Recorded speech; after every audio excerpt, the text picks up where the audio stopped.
Hi, good morning, good afternoon, good evening. I know we're in different continents today. So again, thank you so much for joining us today. And as I was saying, these webinars, we normally do this because we are currently running a mentorship program for a few mentees, and normally we do the webinars to focus on kind of like their needs.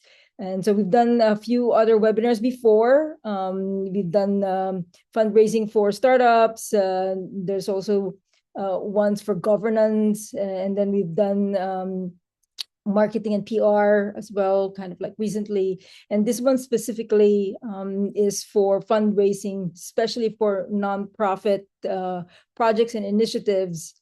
And so we're really happy to have Usman here to be doing the presentation for today. And so for those, I think if I can recognize names, or I think mostly all GSEN members here. And again, just to let people know, so GSEN now there's about 70 members from 40 countries, and our focus is really to help, as we say, enable the enabler. And so focusing on the democratization of space by helping other countries actually create their own space ecosystems as well. And we've been going on for like 2 years now. So yeah, I guess I'm just gonna kick off now and introduce Usman first. So today, I'm really pleased to introduce Usman, who's the CEO and co-founder of Catalysr. Usman is a systems entrepreneur with over a decade of experience across the public, private, and social sectors, including his work with the Australian government's entrepreneur program, where he supported ventures in accessing grant funding. Originally trained as an engineer in Pakistan, he later completed a master's in Australia and also an executive program at the Stanford Graduate School of Business. He has been internationally recognized for his impact, including being named Commonwealth Young Person of the Year, as well as an Obama Foundation leader. He is an International Space University alumni and also a member of Space Base team, bringing a unique perspective on how nonprofit initiatives, particularly in emerging industries like space, can successfully access and sustain funding. For Catalysr, he has built a highly successful not-for-profit by securing funding through government grants, philanthropy, and partnerships, making him uniquely positioned to speak about how mission-driven initiatives, including those in emerging sectors like space, can access and sustain funding. So welcome, Usman. Thank you very much for having me. It's great to be here. So the floor is yours. And Thank you. Should be able to share slide. I'll try and share my screen. Just give me one moment. Is that showing for everyone? Yes. Yes, perfect. Thanks very much for having me. It's really great to be here, and it's a privilege to kind of speak to all of you. I'm so glad to see all of the amazing GSEN members here as well, because I know that was something that we've been talking about for a while, for a few years. I'm really it's amazing to kind of see all of you that are here. As Emmeline said, and obviously Eric and Emmeline have been really instrumental in kind of supporting me as well over my own journey. So thank you to both of you for being a mentor and a supporter as well, and thank you for having me here. In terms of today's session, as Emily mentioned, we're going to talk about fundraising for not-for-profit in the space industry. I'll try and spend 15-20 minutes kind of going through some kind of key ideas from my side, but I would love to get you involved. If you have any questions, feel free to type them in the chat or ask me after as well, because we would love to kind of hear from you and really get into the discussion, because a lot of this stuff sometimes can be at a high level, but when we kind of start the discussion and get involved, that's when we can really get into some of the strategies and some of the specifics as well. So with that, we'll get started. What we're going to cover today, essentially, are a few things. So first is where funding actually comes from in the space sector, particularly if you're a not-for-profit that's kind of looking to build ecosystems and so on.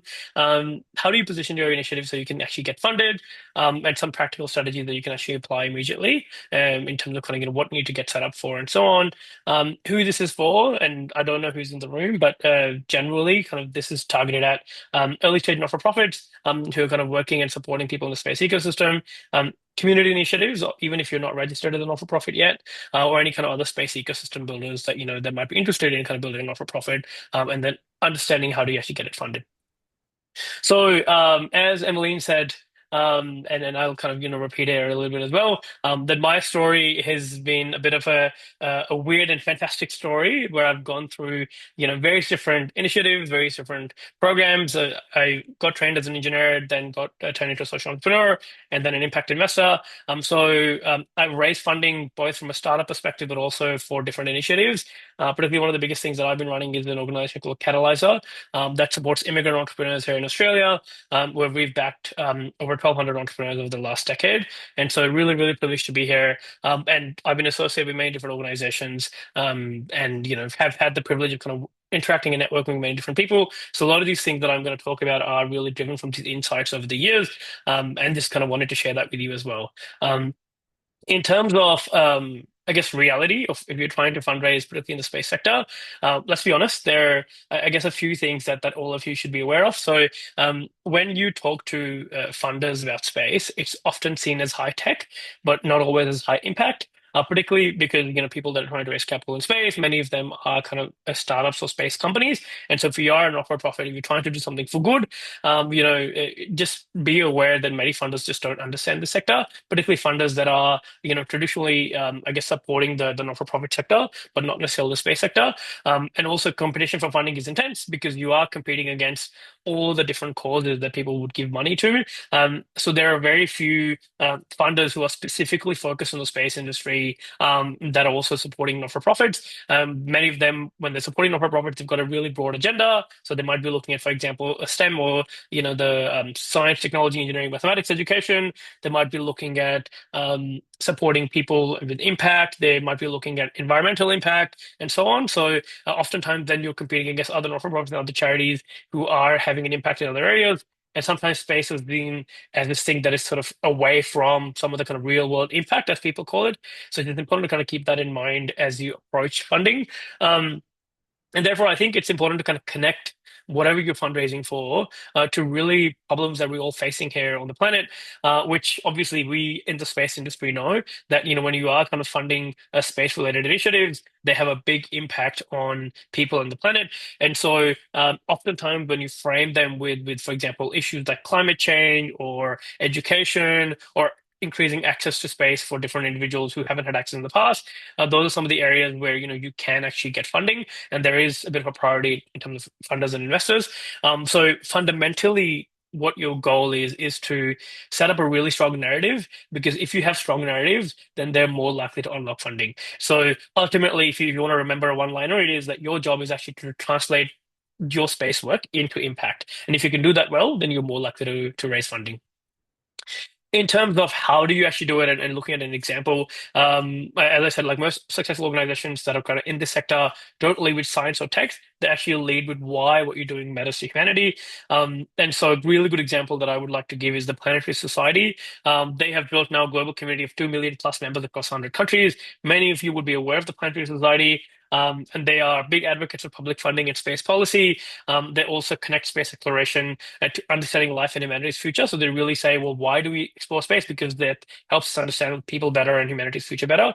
And instead of saying that they're a space education platform, which they are, they actually say that they're helping humanity understand our place in the universe and secure our future beyond Earth. And that reframing really helps them create a really strong narrative that many people want to get behind and support as well. So it's important as a not-for-profit to understand where funding comes from. And fundamentally, as a not-for-profit in the space sector, or really any sector, you'll have three fundamental streams of income that you can kind of think of. First one is through grants. So this is through government funding, agencies, foundations. Then you've got philanthropy, which is individuals, family offices. These are kind of essentially rich people who have set up their own kind of family office, or impact donors and people who basically want to create an impact and they're donating money. You also can get money from sponsorships. So this could be to corporates, for example, people in the aerospace sector or in tech sector, broadly speaking, and sometimes to other adjacent industries, for example, in agriculture or mining and so on. Um, and so, again, it's important to kind of think about the fact that as a not-for-profit, you normally would need a mix of different streams of funding because normally one particular type of funding isn't enough to kind of keep you going, particularly in the long term. So when you're thinking about your mix, think about how do you kind of make sure that you can look at all these different type of funding opportunities and what that means for you based on your country, based on your kind of geography, where you're based, what's kind of predominant type of funding. So you can try and lock that in, but then also look at other opportunities as well, not just within your kind of context, but also broadly as well. Um, and again, I'll give an example of Planetary Society here, where they not just do one thing, they don't just run education programs, they also have events, they do research reports and policy reports. And that really helps them kind of, get in funding from different sources. They also do major global convenings and conferences. Like one of them is like more than 10,000 plus attendees. And so that's a really good way for them to kind of also make money by tickets and so on. They also do like other partnerships, other programs, and a mix of events. So you can think about the different type of funding. It's also funding that comes in from in the door. Obviously, they're much more progressive, started a long time ago. But for many of you, as you're kind of getting started, you're thinking about your strategy of funding, think about the different avenues that you can use to actually get funding as well. And with that, I'll jump into grants. So, in terms of grants, they're like what actually works when you're thinking about grants is that you really need to think about a clear problem that you're trying to solve, because oftentimes grants are specifically focused on a particular idea or a particular problem that they're trying to solve. And so, for example, a grant might be looking at like trying to increase awareness of space education or trying to increase education in the space sector or whatever that might be in your country or your situation. And so thinking about that problem, thinking about, how can you actually solve that by, for example, running programs, and then what are the outcomes that you have? And so this could be things like, how many people have you supported to upskill? What have those people then gone on to do and things like that. So understanding the problem, whatever that problem might be in your particular context, solution, and then outcomes is a really good way to get started on thinking about a grant. You've got to have a really strong alignment with whoever your funder is in their priorities. So, for example, if it's a local government or state government or federal government that we have in Australia, but in many other countries you might have a national government who's looking to support space sector. Oftentimes, they have specific priorities. For example, they might be looking at supporting women in technology. They might be looking at supporting space tech or climate tech or other areas, and trying to see how do you actually fit into those priorities. And the last key important thing for grants is always think about measurable impact. So what data and evidence can you actually show to demonstrate that whatever you're doing can have a measurable impact? If you've already done some pilots or some kind of studies, fantastic, you can show that. If this is the first time you're doing something, then what is your plan to actually measure that impact? That's really useful. And maybe start with a pilot or start with a small study, because that oftentimes helps you then get bigger and better grants as well. One of the common mistakes that I've seen many different people who are making grants do is they make their grants too technical. So many of the people that are reading these grant applications oftentimes don't understand the technology. So try to keep it, less technical. Try to keep it more as a story. Obviously, use the data and the numbers, but don't make it too technical, because otherwise you're going to lose your audience. The second thing is oftentimes people have generic applications. So you copy paste what you put in one grant to the other grant, another grant.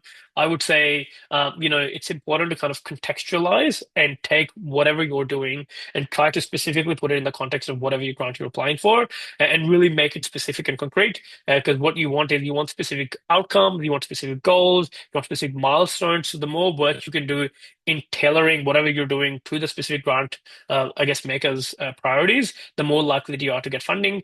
And that obviously kind of connects to the last one, which is being weak on unclear on outcomes. So you might be doing some great work, but if you're unsure what the outcome is going to be, it's going to be really hard to attract funding, particularly from grants, because they want to see you have clarity on what those outcomes are. So fundamentally, a good mental model to have here is that funders, particularly grant makers, don't fund ideas, but they fund outcomes. So it's a good way, it's a good thing to do, actually start with outcomes and then kind of work your way back.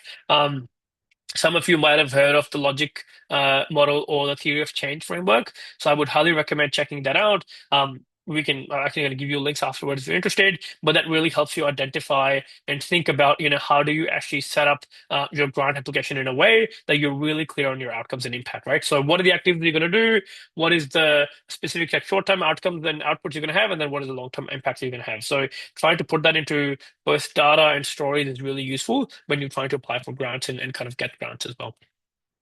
And I'll give you an example from University Space Research Association.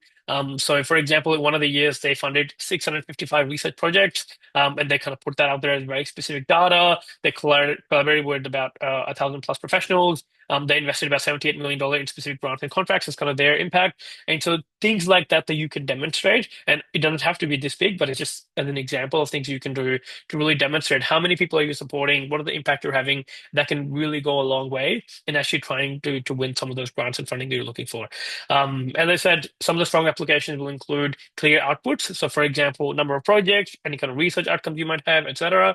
Any partnerships you might have with different organizations as a way to kind of strengthen your application, as well as any other kind of signals that you can give that you were going to grow and scale this, right? So the impact is not just limited to what you're doing now, but also what can you do in the future.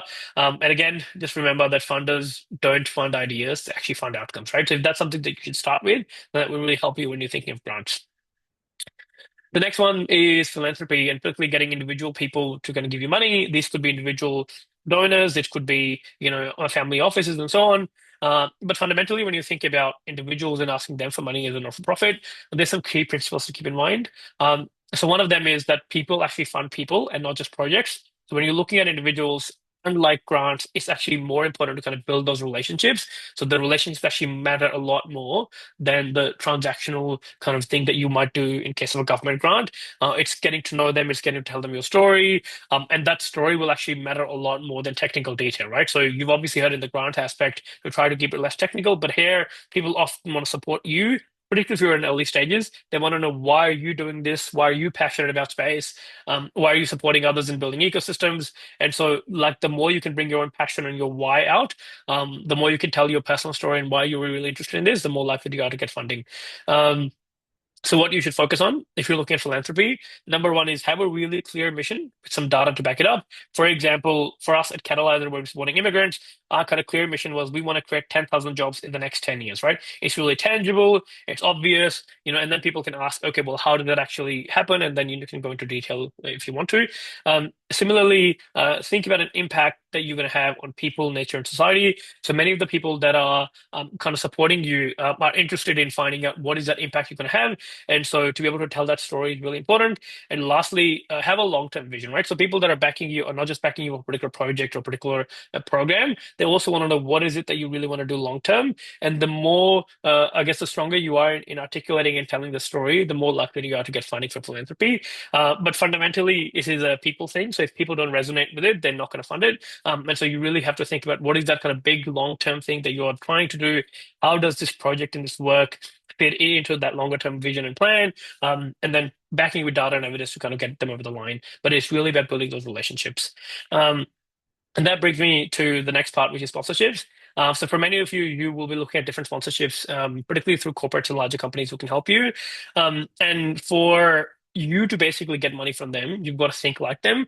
And so a good way to do that is basically have a really commercial hat on and think about what is it that they're actually going to gain by partnering with you as a not-for-profit in the space sector, right? So one of them is brand visibility. If they are working in a particular industry and they want to demonstrate that they're doing some really cool stuff, or they're supporting, up-and-coming entrepreneurs, or they're supporting, new ecosystem in the space sector, whatever that might be, that brand visibility can really help them get more customers. So that's one angle that you can take when you're trying to go for sponsorships. The other one is oftentimes increase in knowledge and opportunities for their staff. And so for larger corporates, one of the things that they offer many of their employees is that when you come in, you can not only get to work in a really great environment, but you also get opportunities to increase your knowledge in different sectors. And space is one of those sectors many people would want to learn about. So trying to pitch it at that level. Similarly, if you're running programs, you can bring some of the staff in as mentors, and that could be another way to get them involved and get them going. And it's a great chance to, I guess, really really get them going on how they can mentor and how they can support. And oftentimes then they're willing to sponsor. Another thing that companies are looking for are talent pipelines. So basically finding people that they can hire in the future, particularly if they're doing something in the space sector or they're in the kind of STEM or startup or tech sector, because they want to look at really great minds who might be working in the space industry right now, but might do something different. And that could be a really great talent pipeline for them.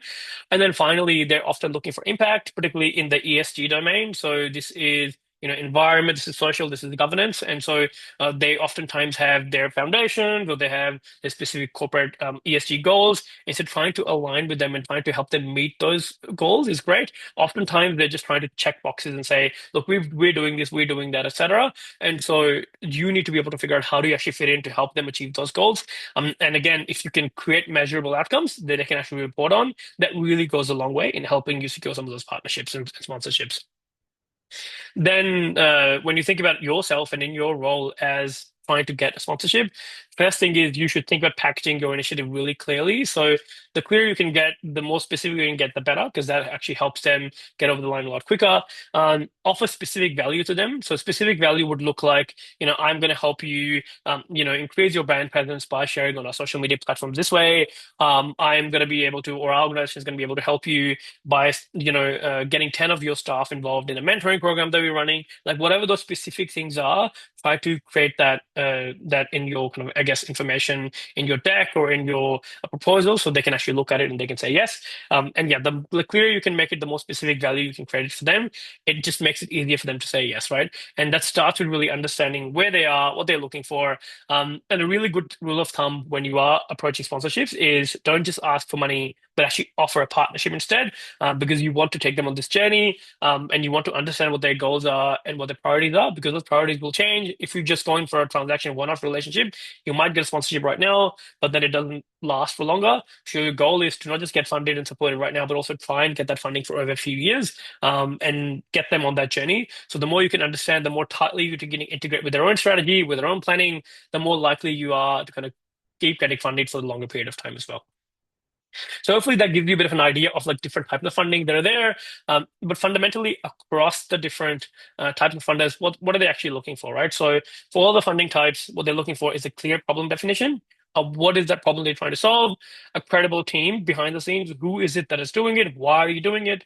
As I mentioned before, tangible outcomes to really know that what you're doing is going to create an impact. And ideally, if you can demonstrate scalable and repeatable impact, so it's not just a one-off, but actually you can do it again, you can grow it, you can scale it, especially if you're working with some corporates and foundations who are looking to grow and have a bigger impact. And then fundamentally, what you need to be really good at and strong at is storytelling, right? So you need to be able to tell that story, that narrative, of why should they back you right now, and what is the kind of your vision for the future. Ultimately, the key thing to remember is that clarity will beat complexity every time, right? So don't have technical details, just try to pitch them at the right level, the key information that they're actually looking for.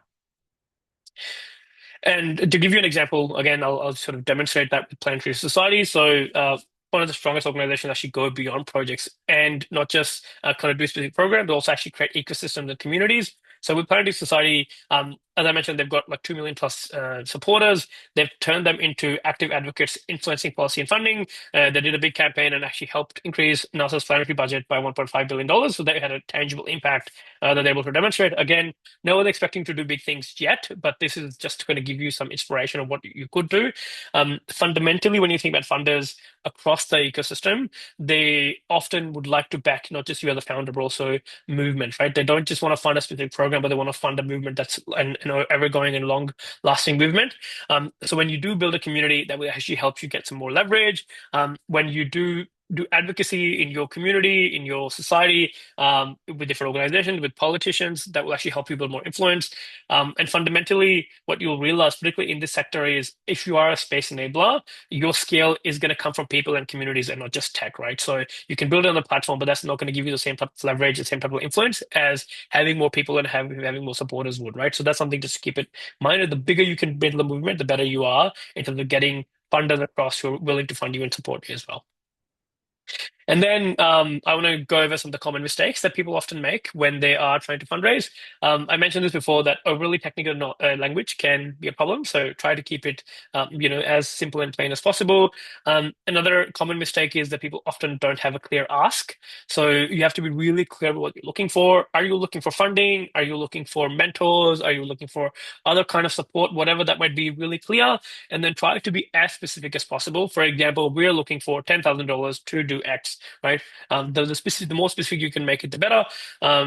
Trying to do too much is another common mistake. Oftentimes, particularly for early stage, and you're trying to do many different things, that really reduces the focus. From a funder's perspective, they want to see their money being utilized well, and they basically see red flags if you are trying to do too many things, and they know that you're a small team and you might not be able to do it. So if they see you're overstretched, if you can't actually meet some of those goals, then that's a red flag as well. So just try to be really focused and specific. Try to really get better at storytelling. And again, we can do another session and talk about how to kind of get better at pitching and storytelling. But oftentimes a mistake people make is that they're not good at storytelling. And then finally, the one size fits all approach. And this is, as I mentioned, particularly in grants or even in other type of funding, where you can take one application or one idea and just try and recycle it in every single thing. That's not really the best approach. Always try to contextualize, always try to think about who am I interacting with, whether that's a grant maker or a philanthropist or a corporate sponsor, what are they looking for? And then try to really give something that's relevant and that's useful to them. And then you're more likely to raise funding. And another kind of important thing to kind of always remember, particularly in common mistakes, is because many of us are coming from a kind of science and a technical background, we oftentimes write like research papers with lots of different references and lots of different things, and make it really too technical and too jargony. If your proposal to a funder reads like a research paper, it's not going to get funding, right? This is not research funding. This is very different when you're trying to raise funding for not-for-profits.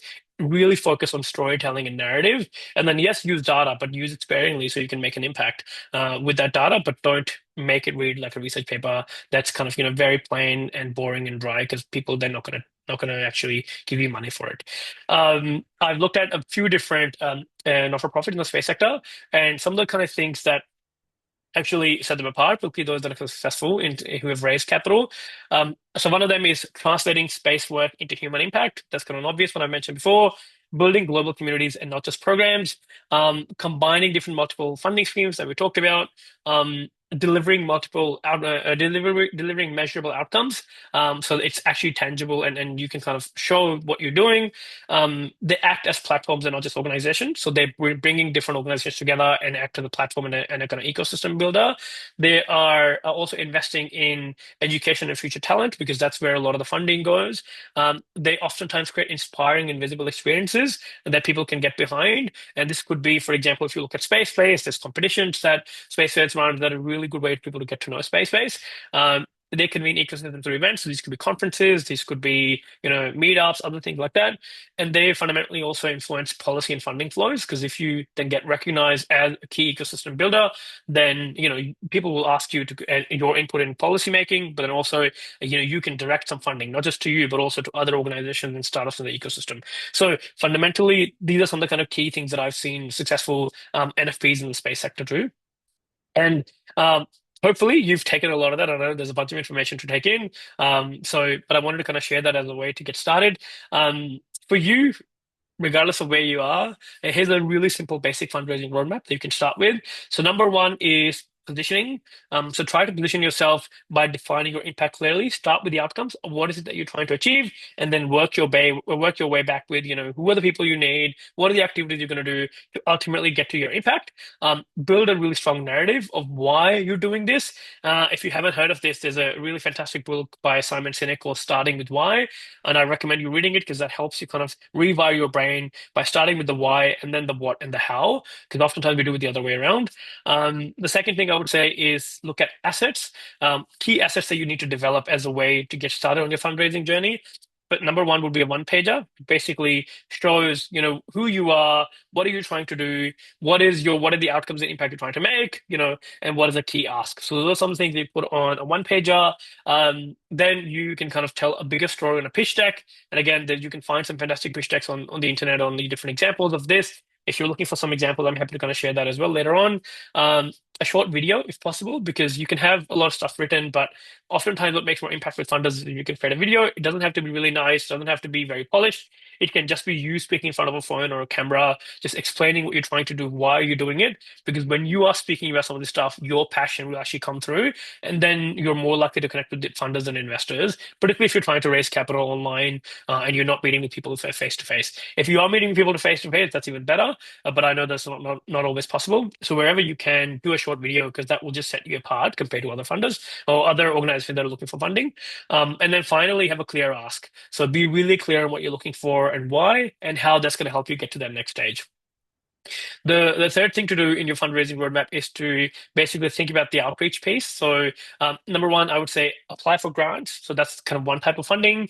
Build relationships with different high net worth individuals, with potential funders, philanthropists, and then look at different sponsors that you can actually pitch, right? So when you think about it, there's kind of the three things you have to do. And I know that sounds straightforward, but there's a lot that goes into each of these aspects of things. But ultimately, what's important to remember is that fundraising is a process and not a one-off effort. Many of you, if you've worked in business before, you would understand this, that how you do sales, but you actually create a funnel. And at the top, you will really think about many different organizations we're going to speak to, and then you convert them through a series of efforts to becoming a customer. Similarly, fundraising is a very similar to a sales process where you talk to different grant makers, look at different grant applications, you look at different relationships, you look at different sponsors, you put them at the top of the funnel, and then you work with them and try to address their questions, their concerns, their requirements until you get some of them to fund you, right? So ultimately, it's a numbers game. The more you can get at the top of the funnel, the more people that you can get who you can, I guess, talk with, or more grants you can apply for, the more likely you are to convert it to something that works. But then also, you can't do that one size fits all. So there always has to be, specific and tailored, which it does require time, but that's something that you just have to constantly keep doing and constantly improving as well. And what you need as a result of this, as a checklist, so have a clear mission and problem statement, what you're trying to do, define your target audience / beneficiaries that you're going to help if you get the funding, have measurable outcomes ready, have a strong narrative and story ready, have those fundraising materials that I mentioned ready, like pitch deck, like one pager, video, so on, and then have a list of target funders that you can actually get started with, right?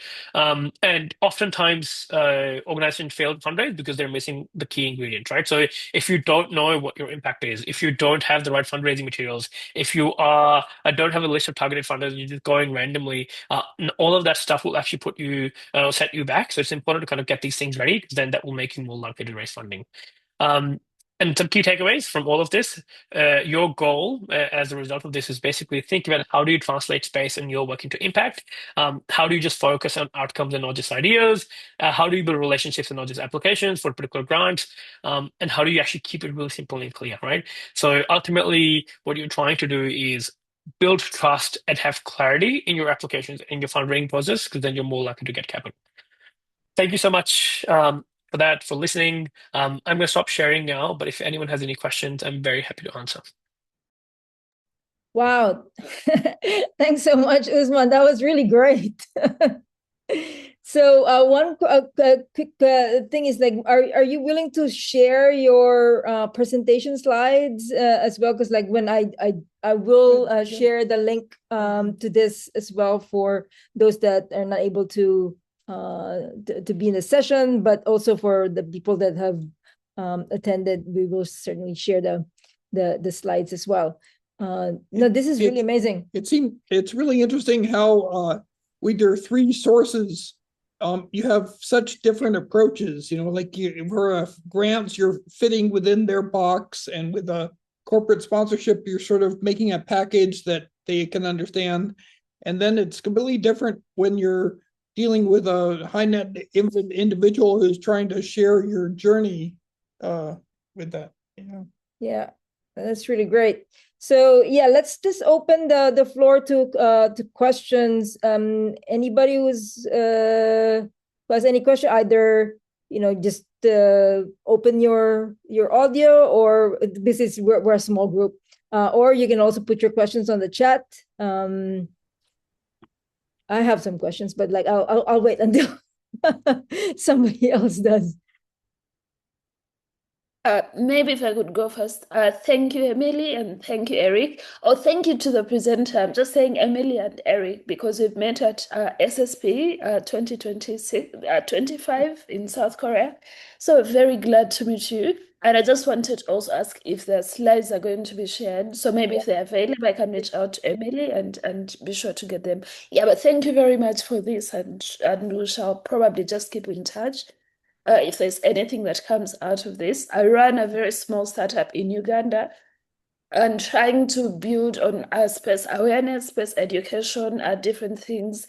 So I think these are great opportunities that help us connect in the industry globally and also trying to pave way for what we could make out of this. So thank you very much. I'll be sure to get in touch with all of you for any further assistance, but then also if other questions come up along the way. So thank you. Yeah, thanks so much. Anybody else have a question?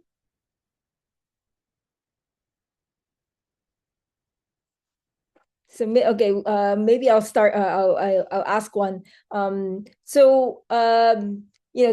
Because we're all coming from different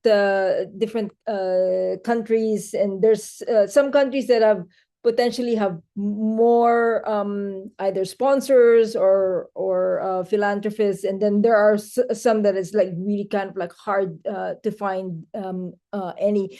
Do you have any resources, either, for example, platforms or even like websites that may give some idea of where there might be philanthropies or sponsorships or grants that are available worldwide as opposed to kind of like just locally?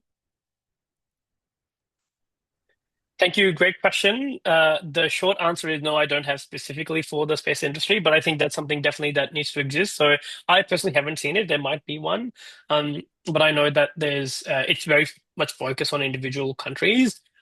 Where I have seen funding and grants available that are kind of global. They have been in other industries, for example, in climate or in education and those kind of different industries, which is where I think that, obviously we need to have a setup like this. I think GSEN could be a great place where it could potentially host something like that as a way to kind of demonstrate what those different, I guess, funding opportunities are. But secondly, I would say looking at the kind of other industries and other things that are kind of space adjacent where you can have an impact or have a connection to space, I think that would be really useful to kind of have a look at as well.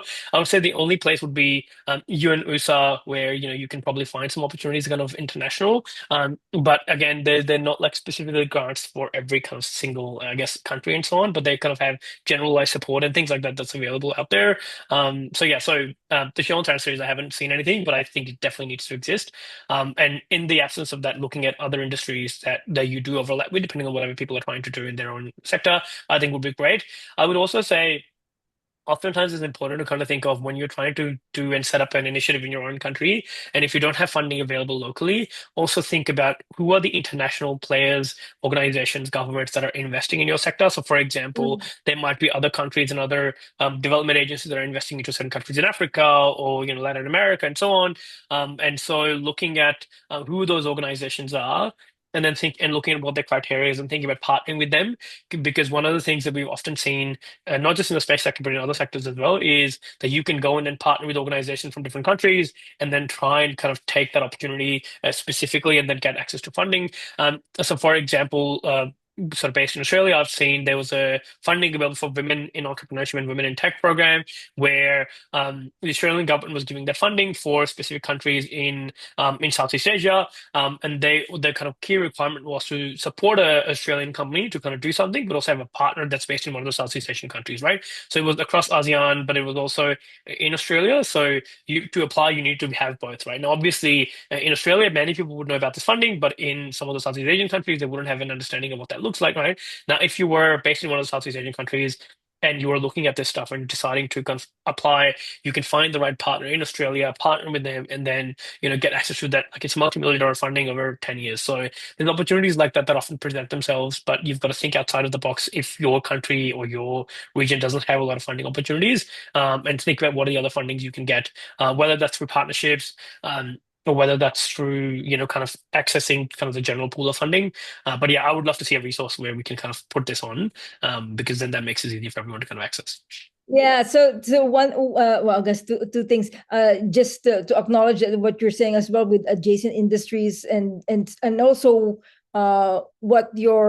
what your initiative is, because like you mentioned, for example, if the initiative is education, then you could also look for grant making organizations that are focused on education, regardless of what industry kind of like there are. So I think that's certainly one. And then the other thing is, GSEN actually is creating a knowledge base repository right now, and we've actually reactivated one of the researcher that we've had from last year, who's looking at there. So there is one section of the knowledge base that's called funding or funding resources, and it's right now at the moment there's a general part, but there's also like by country, and we're still like trying to add more from it. So I guess one thing to answer Michael Hodgson's question over there, I don't know if there is specific ones on New Zealand, because you're from New Zealand, but then there are other countries that actually have some specific ones. And also, as an example, we experienced that sometimes countries are trying to develop markets and customers in a region. And so they, for example, Airbus was trying to get remote sensing customers in New Zealand. And so they were a sponsor of one of our challenges, one of our activities, because they were trying to get their name out to people in the country. So you might look for what other companies are trying to have a presence in your country. Like could be mobile phones, or could be satellite images, or anything. Yeah.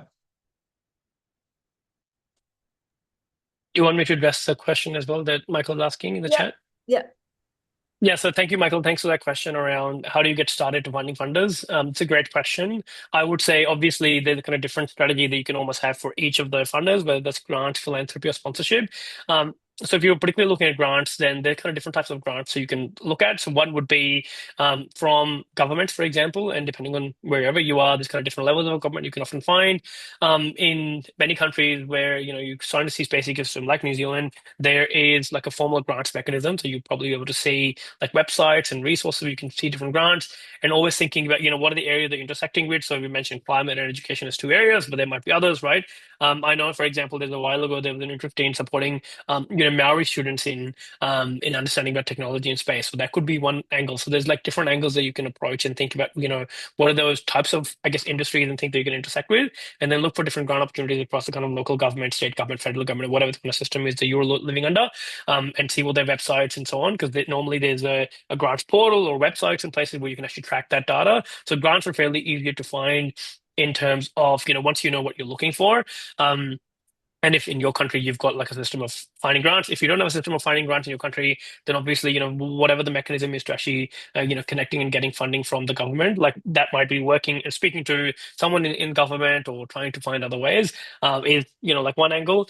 If you don't know still how to access this funding, or you would wish that funding like this existed, then I would also say trying to connect with your local politicians. Again, in Australia, we've seen that to be quite useful, where you can connect with your local MP, or you can try and connect with like an industry minister or a youth minister or a STEM, like science related person in the government, because they oftentimes are responsible for this. If you're looking at local government level, oftentimes in Australia, we've got these economic development people who you can connect with. So even if funding doesn't exist, but they're interested in that area or that's part of their strategy, then you can actually work with them to create an opportunity as well that could be really useful, right? So that could become consulting, but also grants and kind of funding opportunities. So that's what I would recommend for like grants and how to get started. When it comes to philanthropy, I'd say philanthropy is interesting because philanthropy obviously depends on, who the rich people are in your kind of area, your city, your country, and who can you connect with. So the first order of business I will do is basically talk to friends and family and other people that I know and see who is connected to people that have money, right? They don't have to necessarily have anything to do with space, but basically try and figure out who those people are, and then have a really clear ask in the mission, and then they have to believe in you to kind of back you, and what you need is introduction with them. get them go get a coffee or a lunch or something, try to get to understand what they're looking for. They often are investing or supporting different initiatives because of, they want to create their own legacy. So one of the things you often can kind of pitch at is, like, this is a part of your legacy. You're supporting people to access the space industry or whatever that specific goal you might have.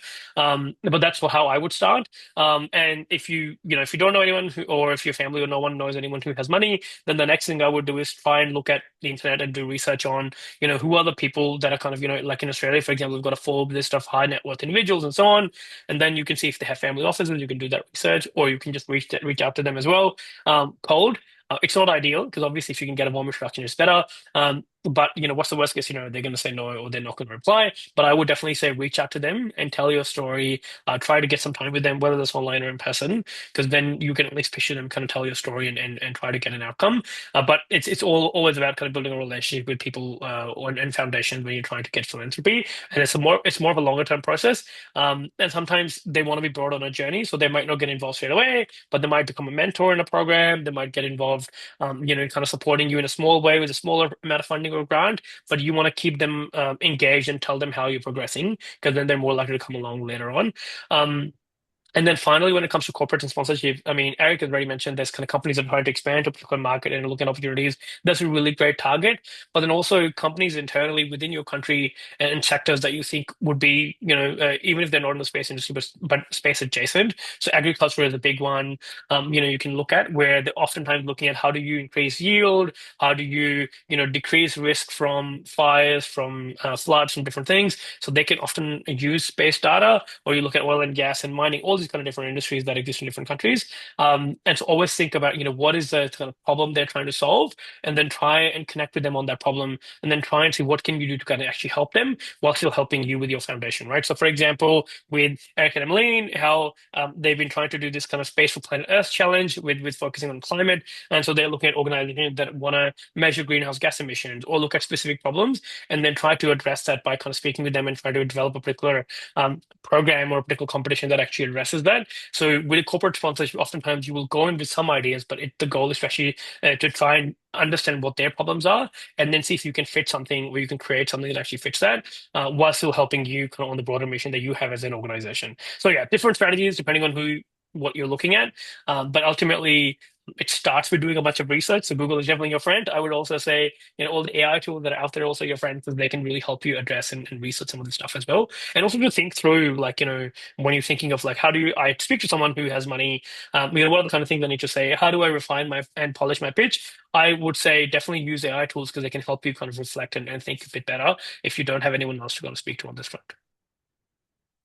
And maybe just to add, specifically for Michael, there is a platform called FundSorter. So fundsorter.com that was initiated last year, and that's a New Zealand-based platform that is for fundraising for grants and philanthropic initiatives through charities. Let's see. So we have 9 minutes left. Anybody else have a question?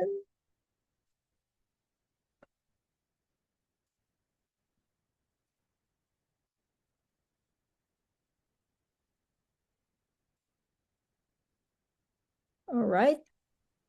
Hey, Eric and Emmeline, how are you guys doing? Good. All right, maybe to start off, is FundSorter a global platform? I know it's New Zealand based, but does it work for startups like in Uganda as well to look for funds, sort of to say? Yes. So I kind of like used it for just a month last year when they were just getting started. So I don't know what it looks like now. But yeah, it was originally focused on charities that are actually like based in New Zealand. But if I remember correctly, that they're just like starting from New Zealand, but that they're actually going to go global. So I just don't know how it is at the moment. So it's worth like looking at it. We'll definitely check it out. And maybe for Usman, and thank you so much for today's session. It's very enlightening. And with me, I carry, of course, a Safira, but also a gentleman called Zora. I think running startups, a space startup in Uganda. Of course, is more into space technology, and Safira is in space education. So I carry Ugandans with me today. We are in the chat. We were in the, we formed the most of the participation today, and this was very enlightening. So to ask Usman, maybe how we could follow up and be in touch with you, because we're trying to grow the space ecosystem in Uganda. It's very in its nascent stages, and it can, we have our own challenges, but definitely would want to have a few fun proposals go here and there, and we could use your help. So we'd like to know how we could contact you beyond this, because we're building from ground zero. And maybe you could help us polish up our grant, writing skills, and maybe also advise in there.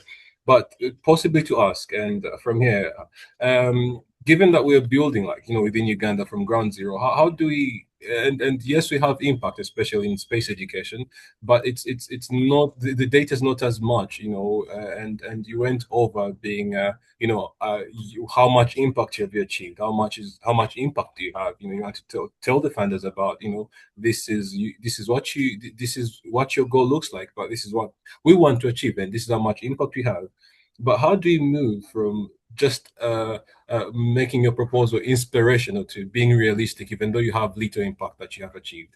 Maybe that could help our grant proposal writing skills. I thought we'd want to have that, given here what we do with space data is mostly Earth observation. So yeah, ours is mostly Earth observation for agriculture, and weather forecasting, disaster management, and everyone and all the companies that come around would want to really tie around so much of the space ecosystem. That's what it looks like in East Africa and for Uganda. So how then do you make it realistic and not inspirational, even if we have little impact in the space community? That's what I had to ask. Okay. Thanks for the question. So I'll answer the second part first, and I'll answer the first part second. So in terms of how do you actually demonstrate, and I guess, like as you said, like you have little impact, but you obviously have grand ambitions. How do you kind of show that? I would say there's a big part of this is, as I said, storytelling, where you actually tell the story of, this is what we're trying to, this is what we're trying to achieve. So that's kind of your bigger ambition. But then you really try to come up with tangible projects and programs and ideas that actually you want to take progress, and then cost them out, make them really specific. So for example, if we do this, is it going to cost us this much? And this is what we need funding for, and how can people support it? So depending on if you're applying for a grant, they oftentimes have specific funds they want to give out, or so you might ask for a budget. So the more specific you can get, the better. And then within that budget, think about realistically what is it that you can achieve, right? So for example, again, I'll speak from an Australian perspective because I don't know what the kind of currency conversion and things like that are. But for example, here, let's just say if you apply for a $20,000 or $50,000 grant, there's only so much we can do versus like $1 million grant, right? And so if depending on the size of the grant or the type of funding that's out there, you can think about what is it that's kind of feasible for you to do, and then how does that add to your bigger story, right? So it's not always kind of a straight line, unfortunately, where, like you say, we want to do this and then we will get funding to do all of this, but you might be able to kind of chunk it down to specific pieces that you can do now, you can get funding for, to build a bit more evidence and then kind of go from there. So that's one kind of, I guess, way to approach it. But obviously I can kind of give you more specific advice and feedback once we kind of can connect one-on-one. And that kind of answers your kind of first part, which is, I know you kind of said that you're looking for support in terms of how to kind of look at different grant applications, even get some feedback. Happy to provide that as well. I'm in the GSEN group, in the WhatsApp group, so I'm assuming you were there. Is that right, Emmeline? Emmeline's kind of nodding her head. I'm guessing you were there, but if you're not, I will still put my phone number here, because I think that's the easiest way to do it, and you can just send me a message on WhatsApp, and we can connect and just set up a call on Zoom and like this, and just kind of have a one-on-one catch up, because I think that's where we can kind of go into the detail of what you're trying to do, and I can give you feedback that way. Right. Well, I think that's it for today. And again, thank you so much, Usman. I think this was really great. The content was pretty spot on, and we kind of we certainly learned a lot from your experience. So everybody, thank you again. we should have another webinar that's coming up next month, and I will share with others. But especially for those who are in the session, I will send you the link to the recording, plus also the slides that Usman is gonna share with us. And yeah, if you're not a GSEN member, I think everybody is a GSEN member from here. But if you're not, yeah, definitely go to spaceenablers.net and make sure to see whether you would like to join us as well as we go through this journey of like helping others create their own space ecosystems around the world. So yeah, thank you everyone. Good morning, good afternoon, good night.